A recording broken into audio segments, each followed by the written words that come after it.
Kaugnay na balita mga kabrigada, isa ang napaulat na nasawi dahil sa habagat at bagyong Bising ayon sa NDRRMC.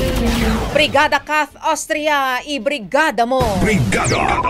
Live report! Isa ang napaulat na nasawi dahil sa epekto ng southwest monsoon o habagat at bagyong Bising. Galing umano sa Las Piñas ang biktima na natagpuan na lang na wala ng buhay at kinukumpirma pa kung nasawi ito dahil sa pagkalunod.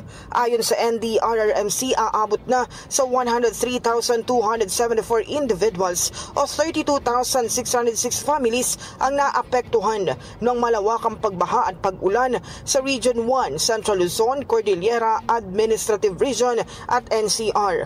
Nagpapatuloy rin ang pamamahagi ng tulong ng pamahalaan sa mga apektadong pamilya.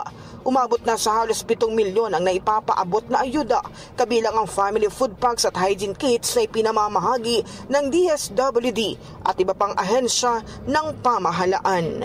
In the heart of changing lives, ako si Brigada Kath Austria ng 105.1 Brigada News of Manila, The Music and News Authority. Brigada Balita Nation. Ang bahaging ito ay hatid sa atin ng Mom's Love ES1 Capsule. Simulang tuparin ang pangarap ng iyong anak. And stunting now!